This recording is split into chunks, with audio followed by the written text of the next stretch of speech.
Gracias por continuar con nosotros. El doctor Emilio Salazar, médico intensivista, nos acompaña en estos próximos 40-45 minutos que tenemos de programa en esta mañana de miércoles. Bienvenido, doctor. ¿Cómo está usted? Pues bastante bien, alegre de estar aquí de nuevo y de llegar al hogar de nuestros televidentes con estas recomendaciones importantísimas de salud que pueden significar la diferencia entre pasar una celebración de fin de año en casa, en armonía, en paz, o estar en un hospital o en un lugar que no queremos que nuestra población llegue. Exactamente. Doctor, hoy sí tenemos varios temas, varias enfermedades. Vamos a tratar de ir hablando una por una de lo que puede estar afectando en este momento a la población salvadoreña. No debemos olvidar el COVID. ¿Cuál es el momento actual que usted ve del COVID? Y comencemos en el país. Bueno, en la última semana, la semana 50, se reportaron 238 casos confirmados de COVID-19. Hemos venido de un incremento de casos desde las semanas de noviembre, que afortunadamente esto va en descenso. Sin embargo, a diario podemos ver en la información oficial que se reportan fallecidos. La mayoría han sido personas arriba de los 65 años, que son las personas de riesgo. Y a pesar de todas las situaciones que hemos tenido de aglomeraciones y estos conciertos y toda la disminución de las medidas que la población ha tomado, y a pesar de que los casos van en descenso, siempre hay una mortalidad, al menos de 2 casos por día. Han habido días en los que no había mortalidad, pero la semana pasada me llamaba la atención que una de las personas fallecidas era una persona entre el grupo etario de los 20 a 30 años de edad. Wow. Quiere decir que no estamos exentos. Nadie. Quiere decir, en conclusión, que la pandemia aún no ha terminado y que todavía está cobrando vidas, y por tanto pues que tenemos que protegernos a nosotros mismos y a las personas que nosotros queremos, a nuestros abuelitos, nuestros papás, que son los grupos más vulnerables de presentar enfermedad y complicaciones.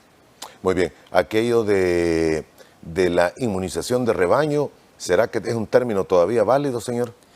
Lo que sucede es que la inmunización lo que plantea es la posibilidad de que usted esté preparado para presentar una respuesta, una defensa ante la enfermedad. Pero las personas que se llevan la peor parte son las personas que ya tenemos un factor que nos compromete, ya sea la edad avanzada, hipertensión, diabetes, obesidad. Aunque tengan inmunidad estas personas, como tienen ya un sistema debilitado, ellos son los que pueden llevar las peores complicaciones. El cuadro clínico definitivamente ha cambiado porque no vemos ahora escenarios de pacientes con neumonías severas tan frecuentes como antes.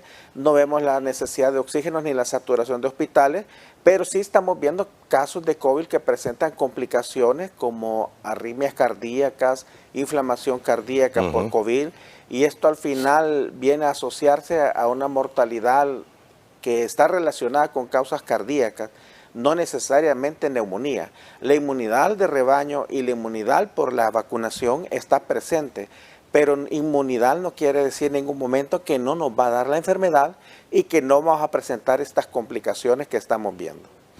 Doctor, habrá escuchado usted y visto muchos casos que se han dado en el mundo entero, e incluso creo que aquí en el país ha habido algunos, de muerte súbita, y que finalmente, por lo menos en algunos casos, se ha terminado de confirmar que tuvieron COVID un mes atrás, 2 meses atrás o algunos días atrás, y que luego esta persona muere súbitamente. ¿Hay alguna relación o se ha podido determinar por estudios científicos internacionales, lo que usted tiene de experiencia o ha leído, de que esté concatenado el hecho de COVID y después una muerte súbita, precisamente por lo que mencionaba de inflamación en vías cardíacas? De hecho, la muerte cardíaca súbita está asociada a una complicación del COVID-19. Tenemos dos escenarios. Un paciente que tiene COVID, de hecho tuve uno esta semana que recién finalizó, prácticamente casi asintomático. No tenía neumonía, pero sí tenía congestión nasal, una infección respiratoria aguda, paciente de la tercera edad, y que había dejado de ingerir sus alimentos. Al hacer las pruebas, pues resultó que era un caso positivo de COVID, y al evaluar los marcadores cardíacos, hay un marcador cardíaco que nos da la respuesta si un corazón está inflamado en COVID. Sospechamos que tenía la miocarditis por COVID porque había presentado descensos de la presión arterial que no tenían otra explicación y aumentos de su frecuencia cardíaca. Es decir, su Correcto. corazón latía más rápido de lo esperado. Medimos estos marcadores inflamatorios para el corazón, específicamente uno que se llama péptido natriurético ProBNP, y estaba elevado. Este es el escenario de una miocarditis aguda por COVID, es decir, un paciente que tiene COVID, que está en su primera o segunda semana de evolución y presenta las manifestaciones de una inflamación cardíaca. Afortunadamente, con la detección oportuna y el tratamiento adecuado, el paciente ya está en su casa. Pero estas últimas variantes de COVID están asociadas a lo que nosotros le llamamos el síndrome de COVID prolongado.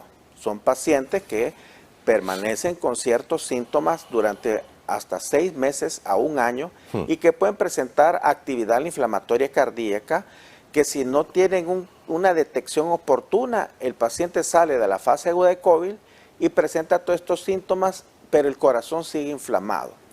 ¿Qué sucede? Usted puede ser un joven de 30 años y tiene su miocarditis por COVID y no va a pasar nada, porque es un paciente con un previo estado de salud sano. Las muertes cardíacas súbitas pueden ocurrir en los pacientes que ya están debilitados porque tienen más de 65 años, porque ya son hipertensos, porque tienen aterosclerosis, y entonces estos pacientes no pueden soportar eso y de pronto pues presentan una muerte cardíaca súbita, y por falta de exámenes, por falta de información, a lo mejor se diagnostican como una muerte por un infarto de miocardio o una muerte cardíaca súbita sin un origen por explicar. Pero sí, a nivel mundial está demostrado una incidencia preocupante de estos eventos que pueden estar relacionados por COVID. Habrá falta más investigaciones para lograr definir esto. Y definitivamente aprovechar para mencionar que no se relaciona con la vacunación. No hay evidencia científica, porque también es algo que se encuentra en las noticias en internet, que están asociando estas muertes cardíacas súbitas a la vacunación, y esto no está demostrado científicamente. Muy bien, hay que tomarlo en cuenta. El COVID largo, señor, además de esta posibilidad de un ataque al corazón, ¿puede llevar a otros malestares? Lo que sucede es que en el COVID prolongado lo que hay es una activación prolongada de la inflamación, de los mecanismos de inflamación a nivel molecular.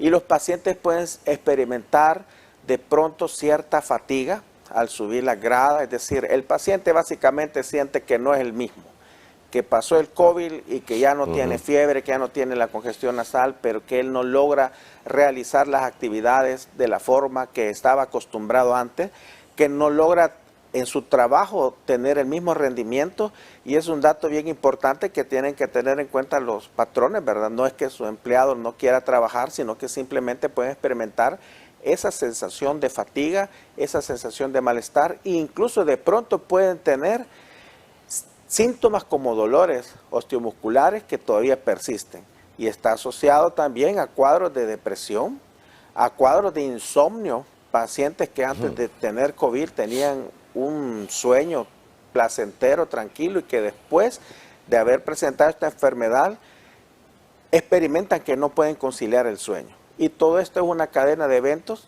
pero que al final en el tiempo los síntomas desaparecen por completo. Cuando es una persona joven y sana, si es una persona adulta hay que tomarle las precauciones del caso y llevarle un poco más de exámenes y análisis, doctor. Sí, la detección en los grupos de tercera edad es bien importante, porque a veces simplemente usted puede ver, bueno, toda la familia tuvo síntomas respiratorios, tuvieron gripe y no pasó a más, como eran casos leves, pues nadie se va a hacer una prueba ni va a tomar mayor tratamiento si solo tiene una simple gripe. Pero de pronto pasó toda la familia por un episodio de gripe, y la persona más vulnerable, su mamá, su abuelito de la tercera edad, de pronto empieza a experimentar síntomas, y no necesariamente pueden ser respiratorios, pueden ser inapetencia. Usted simplemente nota que su paciente se le puso mal, de pronto deja de comer, de pronto ya no es la misma, hay hipoactividad, y esto le puede llevar, obviamente, una persona puede tolerar estar sin comer muchos días, pero no puede tolerar estar sin ingerir líquidos, porque somos el 60% de nuestro organismo es agua. Entonces esta persona de la tercera edad vulnerable, que de pronto usted le puede ver un cambio en su estado de conducta, dejó de ingerir agua, se deshidrata, Y esto le lleva a un estado de deshidratación que ya empieza a dar síntomas neurológicos. Usted le puede ver un poquito desorientada, hipoactiva, somnolienta, y esto es grave. Esto puede ser grave y puede ser fácilmente corregible con una adecuada hidratación en un hospital. Muy bien, doctor, precisamente de lo que estamos hablando, y por respeto que los amigos televidentes nos están escribiendo, una pregunta que nos hace Guanaco, dice, ciertas vacunas generaban trombos por la falta de estudios complementarios. Pregunta seria, ¿son estas las responsables de la temporada de infartos y ACV que nos afectan? Aclaro que ha sido parte de esta temporada. No, desafortunadamente estamos predispuestos a presentar infartos y trombos por muchas situaciones, pero no ha habido actualmente una asociación clara entre la vacunación y la presencia de estos trombos. Recomiendo firmemente pues, que la población continúe con sus estilos de vida saludables para accidentes cerebrovasculares, infartos, siempre los tenemos todos los días, todos los meses, y no están relacionados con la vacunación. No están relacionados. No. Muy bien. Señor, ¿qué es lo que estará sucediendo a nivel mundial y más específicamente en China, donde parecen haber tenido un pico, y no un pico normal, sino un pico bastante elevado de contagios de COVID, tanto que ha llevado nuevamente al encierro y cuarentena de poblaciones enteras? Bueno, el fenómeno es que China mantenía una política de 0 casos de COVID y esa medida pues le había funcionado. Ya muchos científicos habían advertido que el cierre de las fronteras, el confinamiento masivo realmente no podría detener la progresión de la enfermedad, y este pico de casos en China ha aumentado en relación a que ellos disminuyeron la política de 0 confinamiento. Desafortunadamente las últimas variantes son más contagiosas y es a lo que ellos se están enfrentando. Se habla de un incremento de casos en ciertas ciudades exponencial, y eso es lo que tiene a China ahorita en un grave problema. Pero esperemos que la situación ahí se logre controlar y que no implique una nueva transmisión al resto del mundo de este virus en los próximos semanas o meses. Una nueva transmisión, pero también podría tratarse de una nueva variante, de una nueva cepa, doctor. ¿Qué se escucha en el mundo médico a nivel internacional? Las últimas variantes derivadas de Omicron tienen la capacidad de ser hasta un 10% más contagiosa, y todavía está en estudios si pueden evadir la capacidad de respuesta que tiene el cuerpo en relación a las vacunas actuales. Y recordemos pues, que en China la única vacuna que está vigente es la vacuna de fabricación por ellos mismos, y no está los estudios pues tan abiertos para poder dar una opinión si esta vacunación es totalmente efectiva para prevenir la transmisión o las formas graves de COVID-19. Ok, por los números y las curvas que usted ve en el país, ¿sigue siendo la variante dominante Omicron con una de sus subvariantes en el país, doctor? Faltan estudios todavía más profundos a nivel de la secuenciación genómica para determinar cuál es la variante específica, pero sí se ha relacionado en toda Latinoamérica que es la variante Omicron la que ha sido la más frecuente, la que está ahorita predominantemente en el país. Ok. Doctor, no solamente son estas enfermedades las que están golpeando a la población salvadoreña en este momento. Tenemos cambios de clima, de repente hay viento, una disminución de temperaturas, fiestas al aire libre, reuniones familiares al aire libre, comida por todas partes, incluso con frutas, y pólvora flotando en el ambiente, que las abuelitas dicen, ese es el problema de la pólvora más las uvas, que trae problemas intestinales. Fuera de todos los tabús, ¿cuáles son los casos que usted está viendo más frecuentemente en esta época? Bueno, ha habido un incremento en las infecciones respiratorias, pero específicamente en esta semana nos enfrentamos a una complicación que es el clima frío que tenemos. Lo que sucede cuando los climas son muy helados, el ambiente es seco y disminuye el flujo de aire, los virus son más propensos a multiplicarse. Cuando nosotros respiramos aire frío, disminuye la capacidad inmunológica de respuesta que nos protege de estas infecciones. Y los virus tienen una mayor capacidad de replicarse y generar infección. Cuando el clima es muy frío, y nuestra temperatura corporal baja por debajo de 35 grados centígrados, a esa condición le llamamos hipotermia. La hipotermia es muy peligrosa. Se han hecho estudios y lo primero que sucede cuando la temperatura desciende es que el cuerpo intenta mantener su temperatura corporal. Tenemos un termostato en nuestro cerebro que se encarga de detectar que la temperatura ha disminuido. Lo primero que va a ocurrir es que empieza lo que le llamamos poner la piel de gallina, la piloerección. Si la temperatura comienza a disminuir aún más, el cuerpo intenta elevar su temperatura y lo hace a través del titiriteo, lo que le llamamos los escalofríos. En condiciones más extremas, la sangre se vuelve más viscosa y esto afecta el flujo sanguíneo cerebral, la presión arterial puede aumentar y la frecuencia cardíaca puede aumentar. Estos son los fenómenos que ocurren cuando un paciente o una persona entra en hipotermia.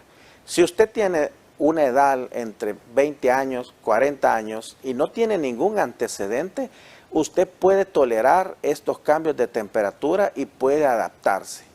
Pero si usted es una persona arriba de 65 años y tiene factores de riesgo, desafortunadamente las comorbilidades siempre están relacionadas, que usted sea hipertenso, que usted tenga aterosclerosis, que usted ya haya sufrido un infarto previo, que tenga diabetes, insuficiencia renal, sobrepeso. Imagínese un paciente en esta situación y su presión arterial aumenta. Estos pacientes presentan un incremento de la incidencia de infartos de miocardio, que pueden llevarlo a la muerte, y un incremento de accidentes cerebrovascular isquémico, que es lo que le conocemos como derrame.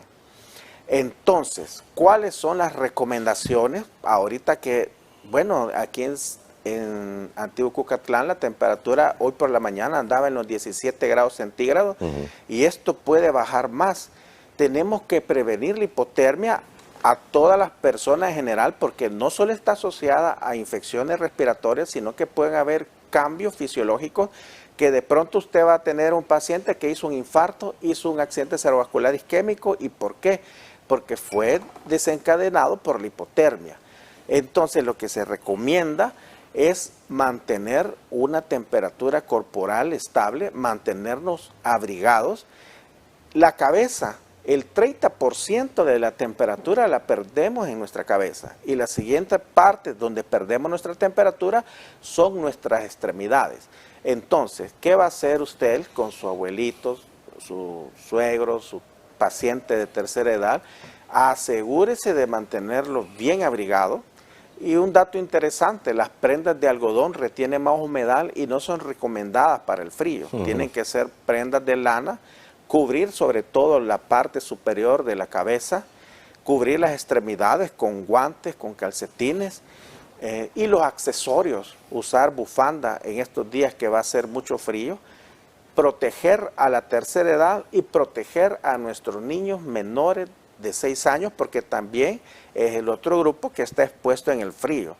Y por qué no a las personas que viven en la intemperie. Si usted tiene una sábana que no ocupe o una chumpa que no ocupe, pues, y ve a un indigente en la calle, pues tírele una sábana para que se abrigue, porque puede estar asociado que de pronto tengamos alguna mortalidad por el frío, y no digamos infecciones respiratorias asociadas a estos climas tan helados. Ahora, doctor, ¿puede ser tan grave para una persona arriba de 65, como usted indica, bajas de temperatura como las que tenemos en el país? Porque cualquiera diría, no, hombre, sí, aquí en El Salvador es delicioso cuando baja a 17, 16 grados, pero para un anciano puede ser determinante, tan determinante ese cambio de temperatura. Es correcto.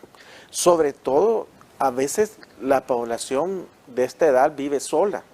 Sí, es decir, viven sola por la razón que sea, que usted trabaje y su papá, su abuelito está bien, pero muchas veces viven solos. Entonces tenemos que ir a visitarlos, ver cómo están.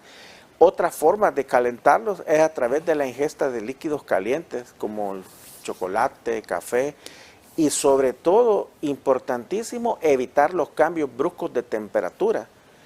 Habrá alguien que pueda tener, que es muy raro aquí en el país, pero alguien puede tener calefacción o tener calientito a su abuelito y de pronto sacarlo al frío.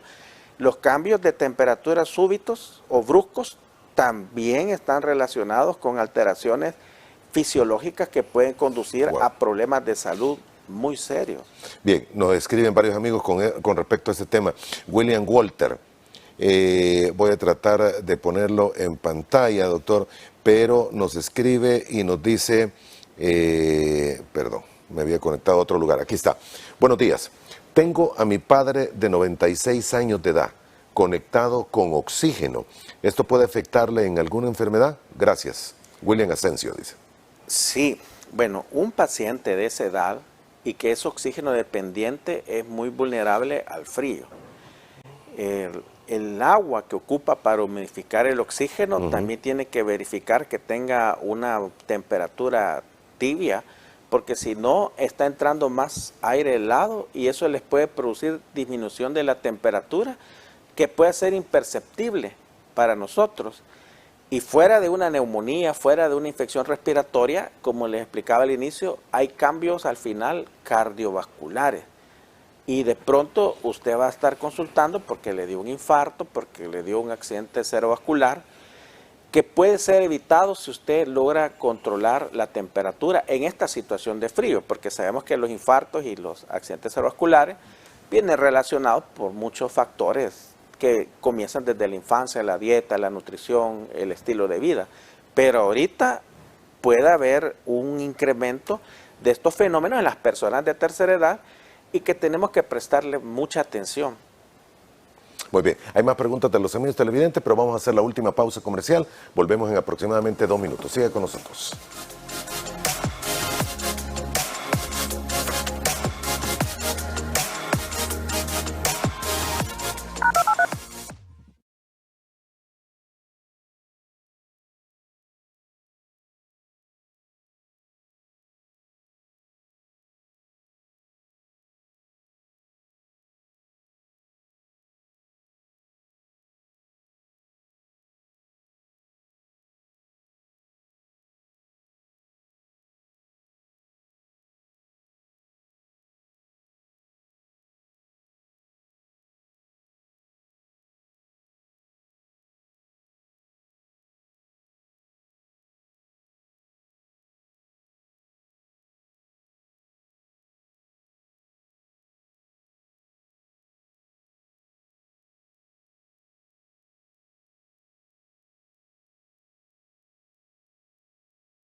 Muy bien, gracias por continuar con nosotros. El doctor Emilio Salazar, médico intensivista, nuestro invitado en esta segunda parte de Frente a Frente. Tenemos más preguntas de los amigos televidentes a través de las redes sociales. Voy a tratar de leerle algunas más. Dice Luis Mejía, antes una gripe me duraba 2 a 3 días. Hoy me dura de 10 a 15 días. ¿Se debe a que el COVID las ha hecho más fuerte a los fármacos o no tiene nada que ver? Y conozco muchos casos de gripe que tardan mucho más hoy en curarse. El dato es bien interesante, pero realmente una infección respiratoria aguda como una gripe, incluso antes del COVID-19, lo normal es que pueda extenderse hasta 15 días, 2 semanas. De hecho, siempre se ha visto así, que toda infección respiratoria que dure 2 semanas era una gripe que no requiere mayor estudio ni mayor tratamiento. Si su gripe, si su proceso gripal dura más de 2 semanas, ahí, por muy leve que sea, tiene que descartarse alguna otra enfermedad que pueda estar oculta o que pueda ser más grave. Y en nuestro país, la más frecuente es la tuberculosis. En conclusión, es totalmente normal que a mi amigo televidente la gripe hoy le dure hasta 2 semanas. Ok. Señor, estoy viendo el boletín epidemiológico, semana 50, y si bien es cierto, si comparamos el 2022 contra el 2019, por cuestiones de pandemia y todo esto, los números podrían ser prácticamente todos negativos, aunque saltan 2 ahí que no son negativos sino que positivos, y esto significa aumentos, infecciones respiratorias agudas, y el otro es la enfermedad febril eruptiva. Ya hemos hablado de precisamente las infecciones respiratorias. Esta enfermedad febril eruptiva, ¿qué es, señor? ¿Es por polvo? ¿Es por qué es lo que sucede? No, la enfermedad febril eruptiva es todas las enfermedades que el paciente tiene fiebre y tiene rash. Ahí va incluido la varicela, muchas infecciones. Tenemos una lucha contra miles y millones de virus y no logramos identificarlos a todos. Cuando un paciente tiene fiebre y tiene rash, es decir, que tiene un eritema, la piel se le pone rosadita, o pueden aparecer manchitas como puntitos rosados, esto le puede dar muchas enfermedades, lo puede dar dengue, zika, chikungunya, varicela, pero cuando no se logra hacer un diagnóstico, porque imagínense hacer tantas pruebas para casos leves, pues es prácticamente imposible, caen en el grupo de enfermedades febriles eruptivas. Pero no implica que sean enfermedades graves, que tengamos que preocuparnos, ni el surgimiento de una nueva enfermedad. Muy bien. Señor, otro de los números que llama la atención también son los casos con sospecha de dengue. ¿Se está dando un incremento? Fíjese que he revisado el corredor endémico y todavía estamos en la línea de seguridad. Sí hay muchos casos de dengue, pero no se ha reportado un incremento, sino que es simplemente que estamos en los casos esperados de dengue para esta semana. Sin embargo, no está de más recomendar pues todas las medidas que nos van a ayudar a que estos casos disminuyan o al menos se mantengan dentro de lo esperado del corredor endémico y que no representa tampoco el surgimiento de una epidemia, al menos por dengue al momento. Dentro de la experiencia y los casos que usted consulta, doctor, la Mpox, la monkeypox o la fiebre, ¿la qué es? La viruela símica. ¿Usted ha tenido casos, ha conocido casos? Afortunadamente no. Afortunadamente, bueno, gracias a todas las medidas que la población ha tomado y a las medidas que ha establecido el Ministerio de Salud, el último reporte indica que solo hay 40 casos en el país y han estado bajo el tratamiento del Ministerio de Salud. Muy bien, le hago la pregunta de otra manera. ¿Por qué enfermedad hay que tener más cuidado en este momento, en diciembre, final de año? Además de lo que ya mencionó usted, las enfermedades respiratorias, puede ser que tengamos un pico de infecciones. Básicamente tenemos que protegernos de las infecciones respiratorias agudas. Pero también hay algo que es bien importante y que quizás no cae en el punto de vista infeccioso y que son la lucha que tenemos toda la población contra las quemaduras por pólvora, que no es una infección, pero sí es lo que ahorita pues desafortunadamente está cobrando más mortalidad. Sin embargo, en los datos oficiales hubo una disminución de la quemadura por pólvora este año en relación al año previo. Y no debemos descuidarnos, por supuesto, de todas estas infecciones que pueden ocurrir por la ingesta de alimentos. Hay muchas infecciones diarreicas que pueden presentarse porque tenemos que reforzar las técnicas de cocinar, de cuidar, de lavar bien las frutas y verduras. No es solo que las frutas se van a lavar con agua, sino que tenemos que ocupar ciertas sustancias para desinfectarlos y también en la preparación de los alimentos. Como es tradicional en estos días, pues consumimos muchas aves de corral. Y lo Sí. que mucha población desconoce es que cuando usted lava el pollo está asociado a que puede tener muchas bacterias. Normalmente, un pollo puede tener muchas bacterias, entre ellas la salmonela. Entonces, los estudios actuales demuestran que si usted lava el pollo en su fregadero, el agua queda allí. Y si después usted en ese fregadero pone sus verduras y las lava, y como las verduras no las vamos a cocinar, hay una transmisión cruzada y a través de las verduras usted puede llevar las bacterias y generarle una infección y generarle problemas. Qué buen punto. Lo que se recomienda ante esta situación es que usted el pollo lo agarra y lo pone directamente a cocinar para que no haya contaminación cruzada. De hecho, en otros países como en Estados Unidos se han reportado brotes de salmonela asociados a esta costumbre de lavar el pollo y es una situación que podemos cambiar y que podemos prevenir. Sí, cualquiera diría, no doctor, pero mire, yo lavo el pollo y después dejo correr el agua con que lo lavé, pero de todas formas en el fregadero ahí queda la bacteria. Ahí queda. Entonces el pollo no se lava, se cocina directamente. Y estamos hablando también de pavo que se cocina en esta época del año. Exacto. Y es el mismo caso. Todas las aves de corral. No debe haber una contaminación cruzada, porque de pronto usted dice, pero ¿y de dónde tengo diarrea? ¿De dónde me enfermé si yo solo como en la casa? Si solo en la casa comí alimentos en estas festividades. Y a veces son pequeños detalles que poco a poco pues toda la población tiene que conocer para prevenir enfermedades diarreicas también. Muy bien, casi tenemos que ir terminando, doctor. Se me ha olvidado preguntarle, casos de influenza. Uno diría, sí, es la misma gripe. No es así, ¿verdad? No, bueno, sí y no. O sea, el virus de la gripe son miles de virus, pero entre estas gripes está la influenza A y la influenza B.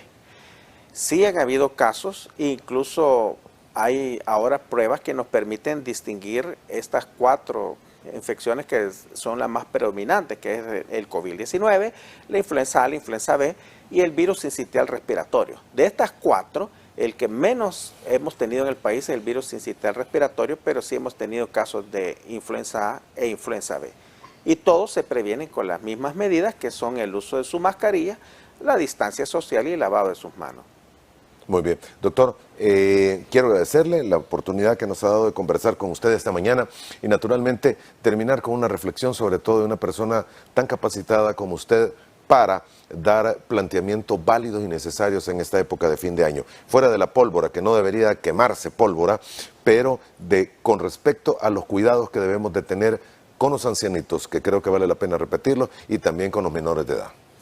Sí, nuestros ancianitos y nuestros menores de edad son la población de más riesgo en estos climas tan helados que vienen desde lo que está sucediendo en el norte de América.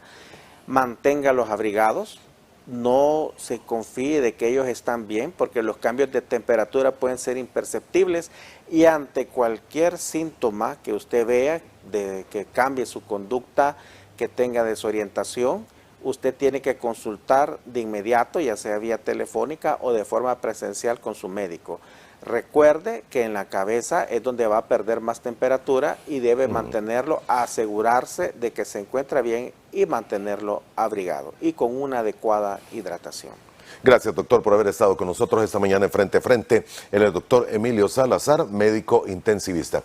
Que tenga el mejor de los días. Tenga cuidado con aquellos amiguitos que ocupan esta fecha del 28 de diciembre precisamente para hacerle alguna broma. Primero Dios, nos volvemos a ver mañana a la misma hora.